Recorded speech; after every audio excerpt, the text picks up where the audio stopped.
கரூரில் ஸ்ரீ அன்னை electronics and furniture ஷோரூமை முன்னாள் அமைச்சர் செந்தில் பாலாஜி திறந்து வைத்தார். கரூர் கோவை சாலையில் ஸ்ரீ அன்னை எலக்ட்ரானிக்ஸ் மற்றும் ஃபர்னிச்சர் ஷோரூமின் திறப்பு விழா நடைபெற்றது. இதில் முன்னாள் அமைச்சர் செந்தில் பாலாஜி கலந்து கொண்டு ரிப்பன் வெட்டி விற்பனையை தொடங்கி வைத்தார். சிறப்பு விருந்தினர்களாக நடிகை தேவயானி, நடிகர் தாடி பாலாஜி, சின்னத்திரை நடிகை ரவீனா தாஹா ஆகியோர் பங்கேற்றனர்.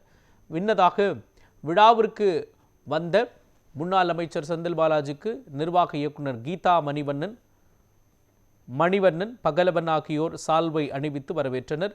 சென்னையை தலைமை இடமாக கொண்டு செயல்படும் ஸ்ரீ அன்னை எலக்ட்ரானிக்ஸ் மற்றும் ஃபர்னிச்சர் ஷோரூமிற்கு நாமக்கல், திருச்செங்கோடு, திருப்பூர், திண்டுக்கல் உள்ளிட்ட இடங்களில் கிளைகள் உள்ளதும் குறிப்பிடத்தக்கது.